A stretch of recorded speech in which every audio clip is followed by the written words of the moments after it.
This video I'm going to teach you how to start Leathercraft, and I'm also going to walk you through step by step on how to make a minimalist wallet. I should mention, if you do want to begin Leathercraft with a much more in-depth introduction, you can visit my website First Class Leathercraft and see the courses available. Without further ado, let's begin. To start your Leathercraft journey, I'm going to give you a free pattern of the minimalist wallet, and we'll be using this for this video. Just click the link in the description and then download and print the minimalist wallet. In terms of tools, I want to be discussing each of them as we move through the minimalist wallet. What I will say though is that you don't need the most expensive tools to start Leathercraft. In this video in particular, I'm going to give you the bare minimum of tools required to make this wallet. When the PDF pattern is printed out, simply just cut it out and then glue it onto some card. The reason we want to glue the pattern onto some card is the stiffness of the card will make it easier to trace around on leather compared to just paper. To prevent cutting the bench, you can use a cutting mat, and this is the first tool you should get. Cutting mats will also protect your blade and have self-healing surfaces. Making sure you're on a flat surface, we'll then use a metal ruler, and what I like to do is line up the ruler just left of the pattern line. You can line it up directly in the middle if you like, but I personally like to line up the ruler along the left side next to the line. To cut the pattern out, I like to use a utility knife. What I like about the utility knife, it is comfortable in your hand, the blades are sharp and they can be replaced or stropped. Be sure to get a utility knife where the blade is firmly secure and doesn't wobble as you use it. To cut the pattern out, there are some important steps you should know. Make sure that you're on a flat surface. Ensure your fingers are placed firmly on the ruler and in the middle of the ruler. Having a medium angle on the blade, we're then going to cut a light score mark and then go past the second time, applying a bit more pressure to cut through. We want to have a score mark so the blade has a line to follow on the next cut. If we try and cut through with too much pressure on the first cut, we can risk moving the pattern or cutting on an angle, or both. You can use this guide for cutting out leather as well.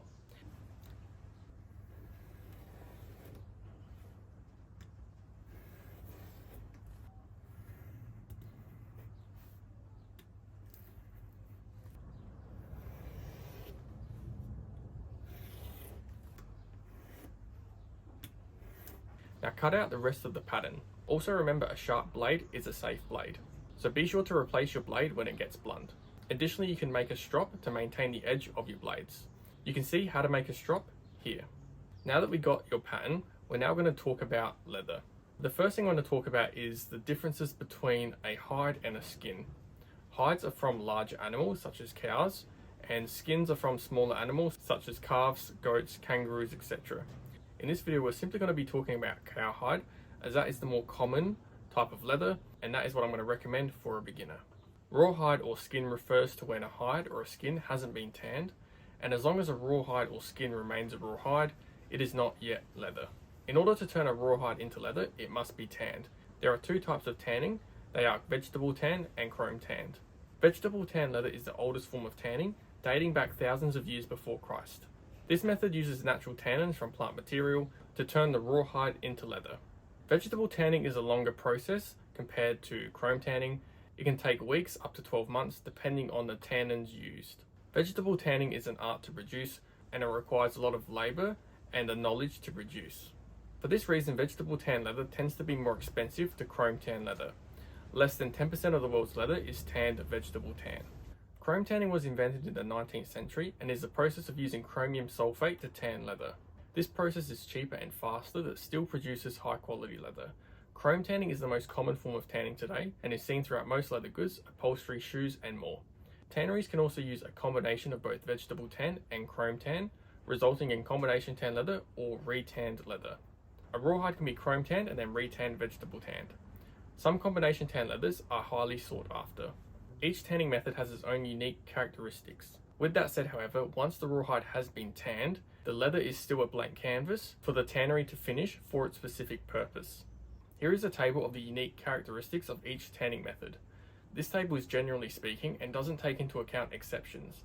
One example is the temper or flexibility of the leather. For example, vegetable tan leather tends to be firmer compared to chrome tan and combination tan leather. However, you can still buy softer temper vegetable tan leather, as tanneries can use methods such as tumbling to produce a softer temper. And this goes the same for chrome tan leather, that though it is generally softer and more flexible, it can be made to be firmer. So use this table as more of a general guide. For a beginner, I'm going to recommend you use vegetable tanned leather, as this leather is much more easier to work with as a beginner. And also vegetable tan leather allows you to burnish the edge compared to chrome and combination tan leather. Of course there will be exceptions for these, but generally speaking vegetable tan leather will burnish compared to chrome and combination tan leather. For this chapter I'm going to use some clips from course 2, the introduction to leather. There are also terms in leather. The more common ones are full grain, top grain, split leather or genuine leather, and bonded leather. Full grain leather is where the original grain of the leather has not been altered. This is how the grain was when the leather was tanned. For this type of leather you will generally get high quality hides with small to minimal imperfections. You will see the character and natural variation of the hide, from scars, bites to growth marks. Top grain or corrected grain leather is leather where some of the surface has been ground or sanded away to create a consistent look. The leather doesn't lose much strength in this process, as majority of the strength is in the corium layer. One of the benefits of this process is it can be done on both high and low quality hides, to make the appearance more uniform or to recover its appearance. Split leather refers to when top grain is split from the hide. This leather can be used to make suede or left as it is. Split leather is not as strong as full grain and top grain leather, and is where the word genuine leather comes from. In genuine leather goods, split leather goes through a reconstruction process to look like full or top grain leather, through pigments or by applying layers of plastic polymers. This is a low quality leather, and will not last the length of a high quality full grain or top grain leather. Split leather does have a beneficial use in prototypes and reinforcements. Bonded leather is made up of leather scraps that are bonded together. This is a very cheap, low quality leather and can be reconstructed, embossed and finished to look like high quality leather. Bonded leather, however, does have a use in prototypes and reinforcements.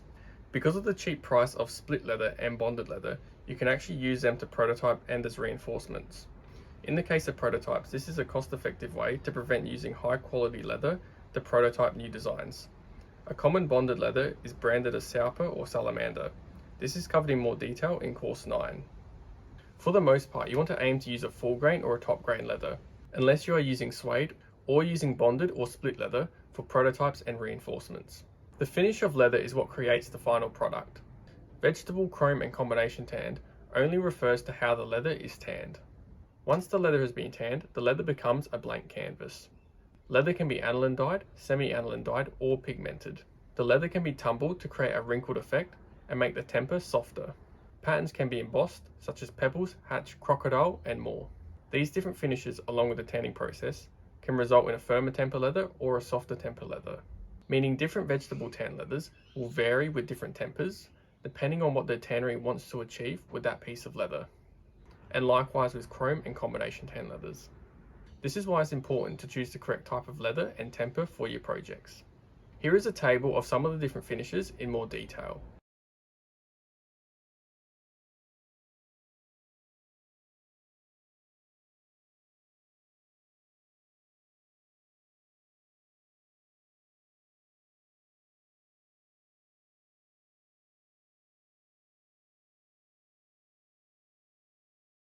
When purchasing a hide, you might notice that there are different cuts of leather. The term hide tends to refer to larger animals, such as cows, and skins tends to refer to smaller animals, such as goat, kangaroo, etc. Hides can be purchased in different sections, whereas skins are generally sold as a whole because of their small size. The cowhide is divided into sections: the whole hide, the back, the sides, the shoulder, the butt or bend, and the belly. The main strength of the hide is along the spine, as there is little movement compared to the shoulders and belly. This is important for items that will be pulled, such as belts, straps, reins, etc. The shoulder is a common section and cut in vegetable tan leather. The shoulder has many uses, from wallets, notebooks, key rings, everyday carry, bags, belts, and much more. Depending on the supplier, you can either buy half a shoulder, full shoulder, or square foot panels. For sides, you'll have the added benefit of a much larger area to make items from. You can make similar projects with sides as well as belts. You can get sides in vegetable tan, chrome tanned, and combination tanned. Depending on the supplier, you can either buy a full side, square foot panels, or individual straps for belts. The butt or bend is from behind the shoulders to the end of the animal. You can either buy a single bend, double or whole bend, or individual straps depending on the supplier. The bend is the strongest part of the hide, as it is along the spine that has little movement compared to the shoulders and belly of the animal. You'll notice along the flanks of the animal the fibres will be less dense. The bends are more commonly vegetable tan leather and are extremely strong pieces, ideal for belts, straps, bridles, collars, dog leads and more. I prefer to make an unlined belt with a bend as opposed to the shoulder because of the longer length and strength. The back is less commonly seen in most Leathercraft suppliers. The back is the whole piece of both shoulder and bend with the removal of the belly. This is an extremely long piece that can be used for long reins and other uses in the equestrian industry. A back can be purchased either a half or a full piece. The belly is along the flanks of the hide. These are cheap and tend to be considered as scrap leather. You can use the belly to practice your leathercraft.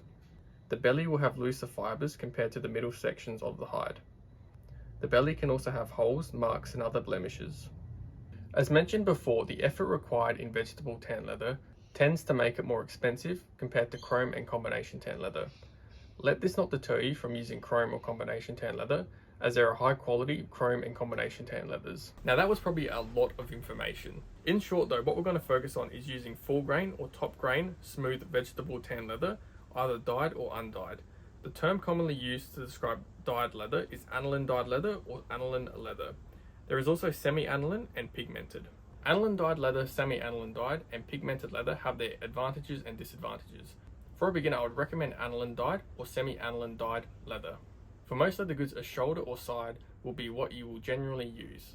A side is more beneficial as you get a larger area. Leather is priced per square foot, and you can probably imagine buying a full shoulder or side of high quality vegetable tan leather will be expensive, and it definitely is. What you can do instead is actually buy square foot panels. This will cost more per square foot compared to buying the full shoulder or side. However, it will allow you to buy smaller areas at a cheaper price. Most suppliers will generally offer square foot purchases, but just double check the supplier. For belts, suppliers will sell individual straps at different widths. For the minimalist wallet pattern, simply get a panel of a shoulder or a side. I'll be using a shoulder. Leather also comes in a range of different thicknesses.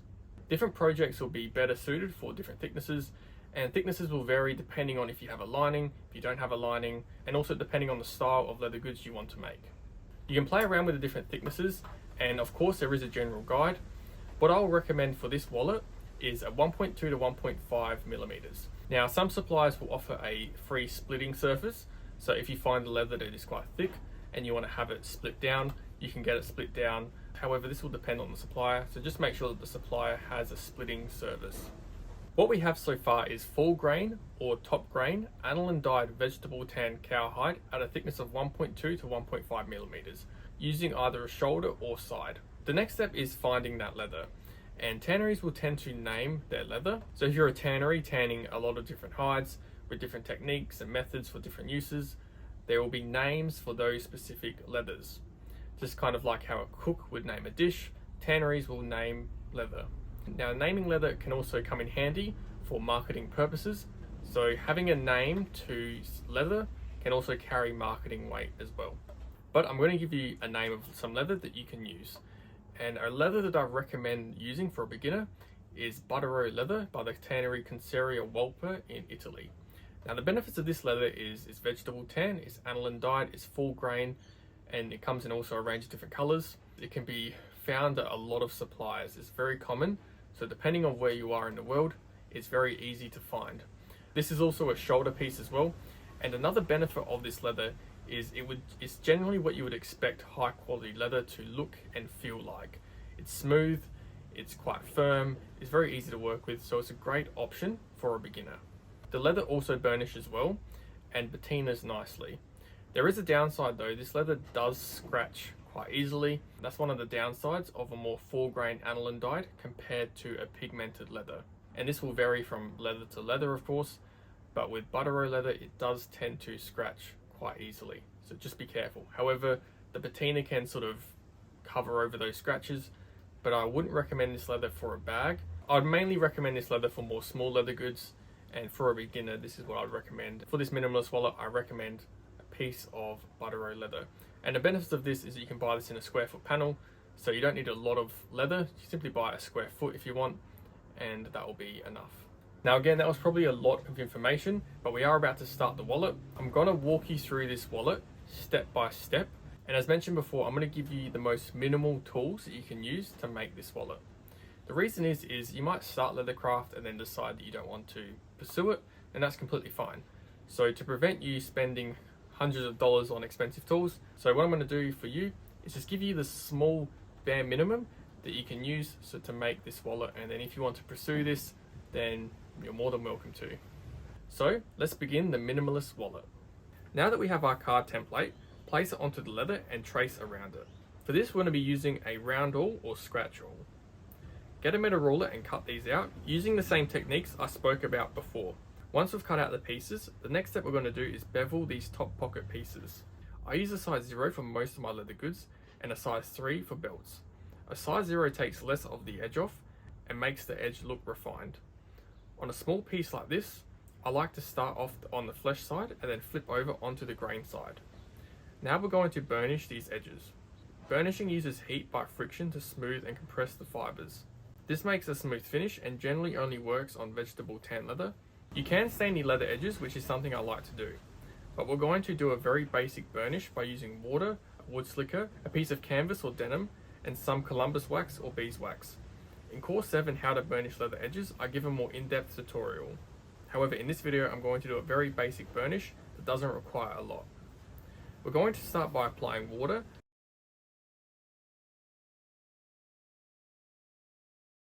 Burnish with a wood slicker. Apply more water when the edge becomes dry. We can continue using the wood slicker if we like. Once the leather is smooth, use Columbus wax or beeswax over the top of the edge and burnish it. For this I'm going to be using a Columbus wax.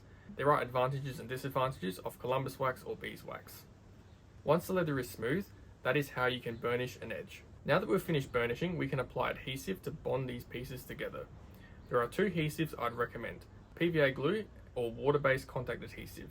Water-based contact adhesive is much stronger compared to PVA glue.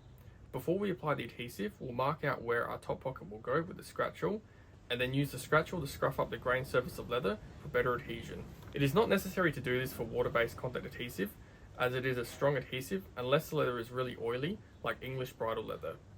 You mainly want to do this if you're using an oil leather or using PVA glue, where you need better adhesion when gluing to the grain surface of leather. To apply adhesive, I like to use a spatula. You can get a small or a larger ones. It's up to you which one you want to use. To apply contact adhesive, you only need a thin layer to be applied to both sides. Then let that dry and bond the pieces together.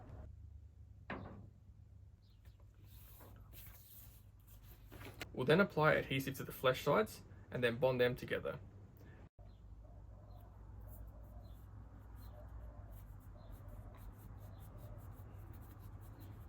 Next is the trim allowance. To get a smooth edge for burnishing, you would need to sand the edge back, but a shortcut for this is trim allowance. For this, it's good to have two rulers, but you can use the pattern.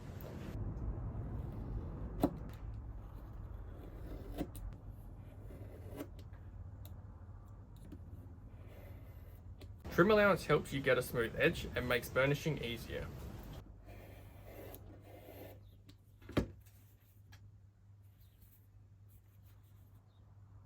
Now we're going to mark our stitch line. The two tools you can do for this is an edge creaser or a wing divider. An edge creaser allows you to have a decorative and practical crease line. In short though, this gives a nice look with practical purposes. Set the wing divider to 4mm and trace around it. There is another option of a groover that makes a groove by removing leather, but that's not really necessary for wallets. However, what we're going to use, because we're going to be using the most minimal tools, is the pattern. Get the pattern, trace around it, 4mm from the edge, making sure not to go all the way down into the corners.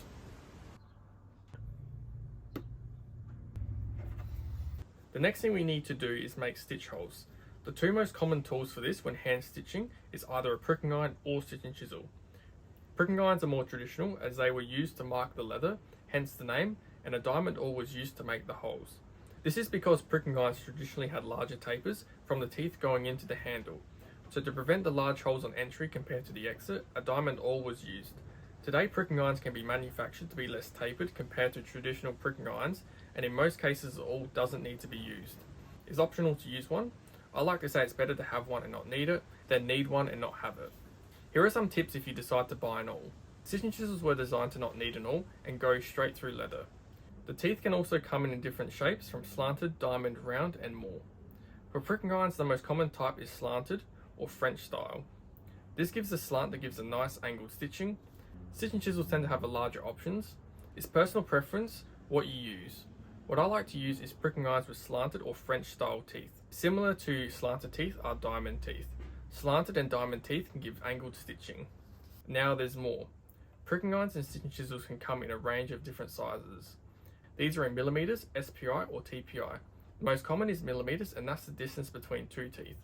SPI is spaces per inch, and that is the number of stitches in 1 inch of measurement. TPI is less common, and that is the number of teeth used for 1 inch of measurement. If you see a number on your pricking irons or stitching chisels, you might want to check if it's TPI or SPI, as certain countries prefer to use SPI or TPI. For example, here is a 2.82mm pricking iron, and this is a 9 SPI or 10 TPI pricking iron. Because to make 9 stitches per inch, you need 10 holes or teeth per inch. In course 4, I give you 2 calculations you can use to find out the SPI using the millimeter measurement, and also finding out the millimeter measurement using the SPI number. Next, we're going to look at the sizes of pricking irons and stitching chisels. There are a range of different sizes. Pricking irons tend to go to the smaller sizes. Again, there could be much said in regard to the different sizes. I'll be using a 2.82mm pricking iron, and I recommend for a beginner a 2.82mm, 3mm or 3.175mm pricking iron or stitching chisel. And also I recommend either using a slanted or diamond teeth. This is again personal preference. I discuss pricking irons and stitching chisels in more detail in course 4. What we're going to do is mark the stitch holes, and this is where the pattern design is very important. It's important to make patterns where the pricking iron or stitching chisel goes nicely into the corner. I teach how to make patterns in course 8. Now what we're going to do is make the stitch holes. For this we need a rubber or nylon hammer. Do not use a metal hammer, as this can warp the top of the pricking iron or stitching chisel. Next we need something to protect our pricking iron teeth. You can use some soft wood, a chopping board. Another option is buying a rubber surface like this that's designed for pricking irons and stitching chisels. I wouldn't recommend using your cutting mats for this. We're going to aim to punch about 3 to 4 millimeters from the edge at the top. You can wear some ear protection when you do this. Simply tap the pricking iron to let it go slightly into the leather, then a bit harder with the hammer. We're aiming to do this to go all the way through to the other side. We want the teeth to come out directly straight on the other side and not angled.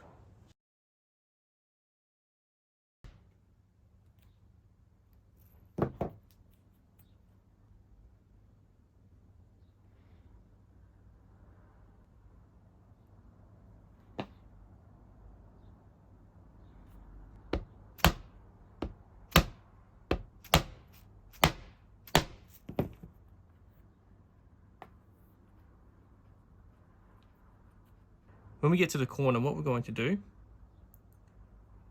is we'll find the tooth that is going to go into the corner, and then what we'll do, we'll mark the corner, and then we're going to go back one,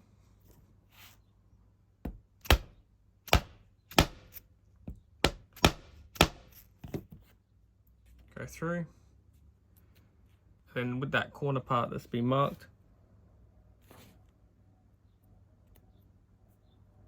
just mark it again, and then we'll go from here with that tooth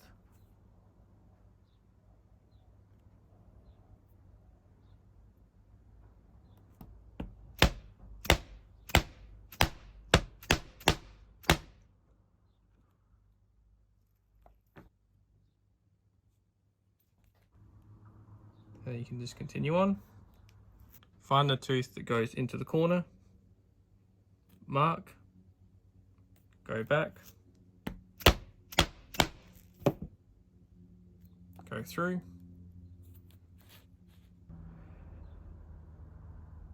and then go through.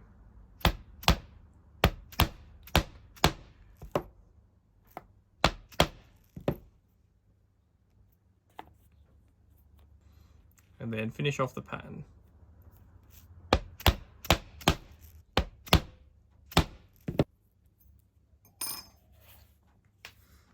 And that is how we use a pricking iron. So you just want to make sure that the right corner has a pricking iron going into it like that. So you don't want to come down vertically. You want to make sure that you have this line here has the pricking iron going into the corner and not from up here.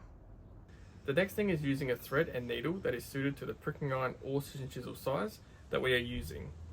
A quick overview is you want to avoid the extremes of too thick thread for when the stitch holes are close together and too thin thread when the stitch holes are too wide apart. Each leathercrafter will have his or her recommendations. Thread size for hand stitching is measured in millimeters. Here are some thread sizes I recommend for these pricking iron or stitching chisel sizes. I'll be using 0.57mm thread. In terms of the material of thread, you can have linen, polyester or nylon. Each have their pros and cons. I prefer linen on small projects, but for making items for customers or items that will be exposed to the elements, I would use polyester thread. There's also cabled or braided thread. Cable thread is where the fibers are twisted, whereas braided thread is braided. Both are strong and suitable for leathercraft. Braided would be stronger out of the two. I prefer cabled as I like the look compared to braided thread. Next is some needles. You want to use blunted needles. The needles I recommend are the Saddler's Harness needles by John James. These are strong and will last for years. The size you want to use is a needle that is the same size or slightly smaller compared to the thread size you're using.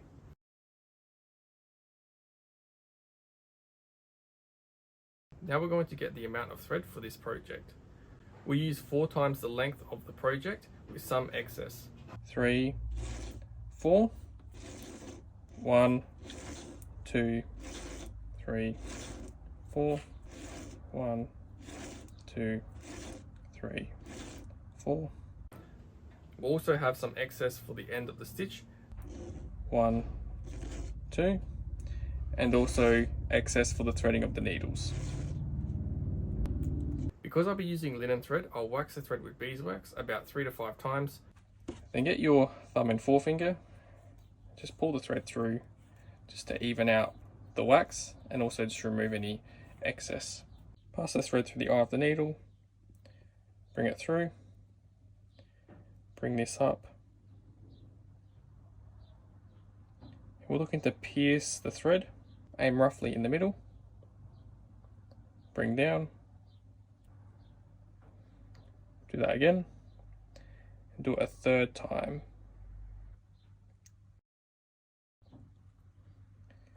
Bring the thread down until that first pierces in the eye of the needle, and then you can simply just pull on the thread, or pull here,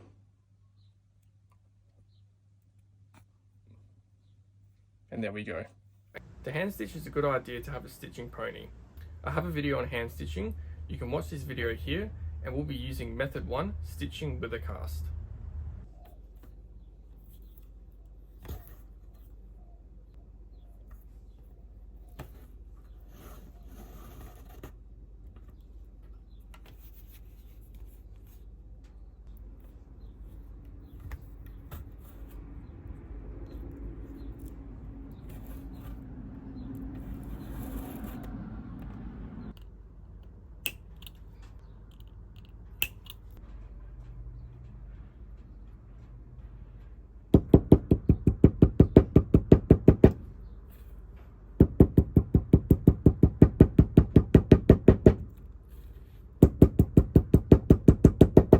Now we'll finish hand stitching. What we're going to do before we start burnishing is remove some of the sharpness of the corner and bevel the edges.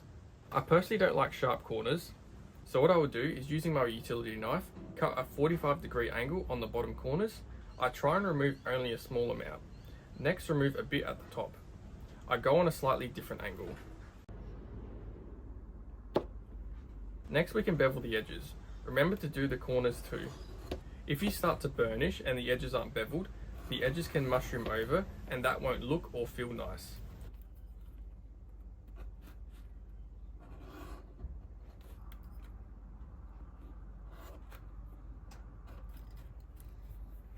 Now we're going to do another basic burnish.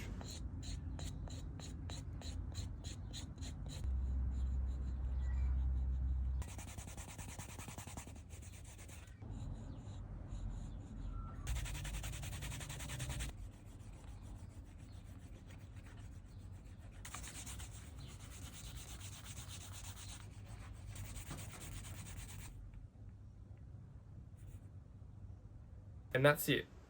And that's some information you can use to start Leathercraft and make a wallet with the most minimal of tools.